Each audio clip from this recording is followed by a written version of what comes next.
Relax, relate, release. Relax, relate, release. Relax, relate, release.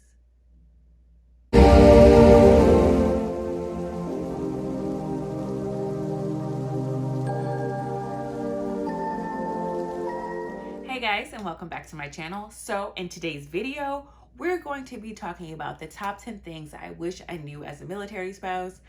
I've been a military spouse now for 5 years. I was in the military, so I know a little bit. So today I'm just going to share with you my tips. Tip number one, don't plan anything. There is nothing that is concrete in the military. They can tell you you're going to go to Japan next week and you will be in California for the next 8 years. You have no clue. So please try and relax. There's just nothing you can do about it. That's just the military lifestyle. That's the military culture. And it's just what you got to deal with. It comes with the territory. Thing number two, I wish I knew.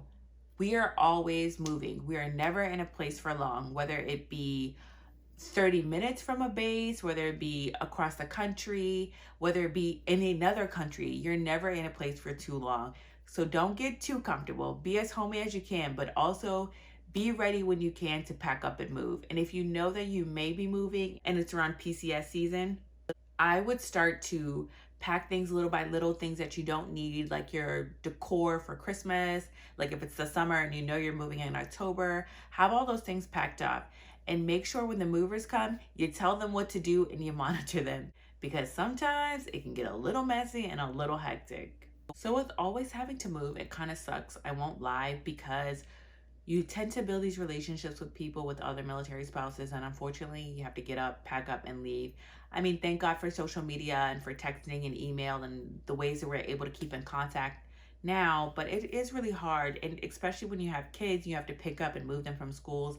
It's kind of difficult. So you should already kind of prepare yourself for these kind of long and tumultuous moves. Thing number three, your job. Now, some people say that it's hard to have a career being married to a military spouse because of the constant moving, and it can be, but just don't get too attached to any job for too long, because it is hard. And make sure, if you're young and you're trying to get into a career, make sure it's a career that can follow you wherever you have to go. Because if not, you don't want to find yourself being bored at home or feeling like you really have no purpose. So make sure you just find something that you really love to do, whether you're in college or whether you just want to work a retail job. Just make sure you're keeping your options open. Deployments, the big D word. Deployment, deployment, deployment. Another thing I kind of wish I knew was how challenging it would be in a marriage. Being married to someone who can be gone for a year at a time with no communication can be extremely hard, because then you're married to yourself. And when your partner comes home, you've been doing this life by yourself for a year or so, or 6 months, and now you have someone coming back and you're like, well, I've been doing things this way, and now you're back. And it can kind of be overwhelming and a little hectic, but you'll get back into the groove. A lot of times when they're deployed, Fleet Family Services, they'll offer your therapy or transition classes when your partner is coming back from a deployment. So if you're smart, please take advantage of those so you can have a less stressful time with your partner, because you just want to enjoy each other after not seeing each other for so long. Another thing a lot of military spouses struggle with is knowing how to pick your insurance.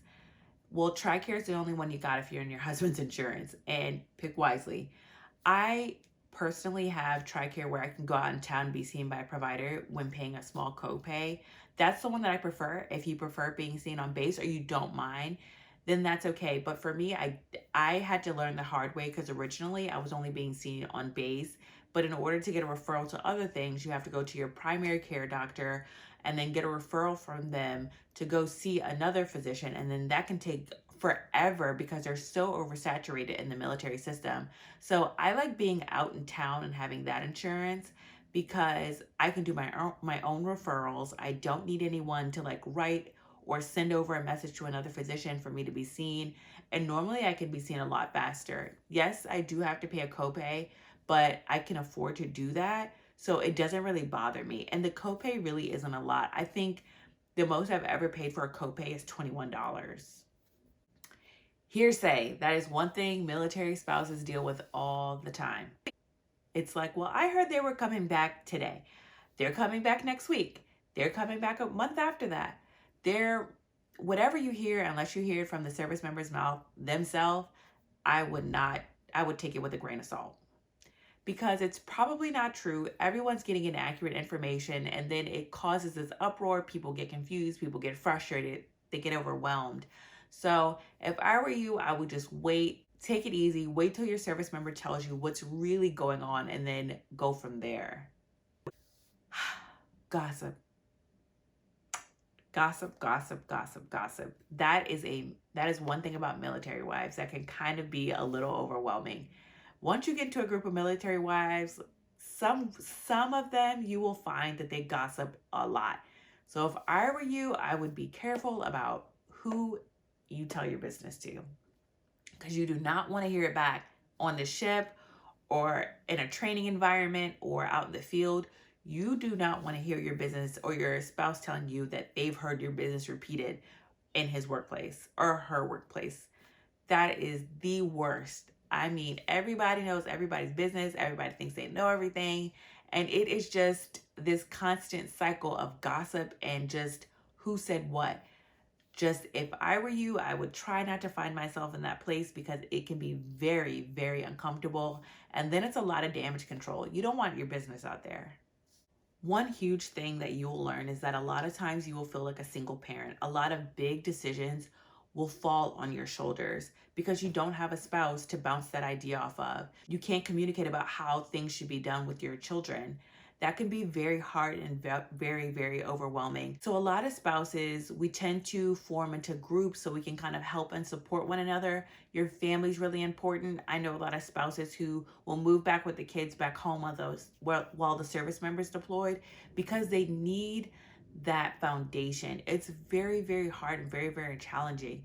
There are lots of days where I'm completely overwhelmed and I'm like, how am I going to do this? It does get easier if you make yourself a little village and you surround yourself with people who understand and who are there to help you. Last but not least, enjoy the ride. This is like, if you think about it, this is something that not a lot of people get to do. You get to travel, you get to see the world, you get to meet so many people from so many different backgrounds. Enjoy it, take it in. I know as we go through this life and as we go through the military spouse life, it feels like a constant cycle of the same thing. But if you just stop and really think about it, we should be so appreciative of things that most people will never get to do. Just take it in, relish it, live in the moment. I know it's harder said than done, but I promise you, if you do it, this life will be so much easier for you. So thanks guys for coming back and watching my video. Thanks for making it this far. If you like what you see, please like, comment, and subscribe. Let me know what you think. Let me know if you have any comments or any ideas, or maybe I missed something. So just let me know, and I will see you guys again next time. Bye.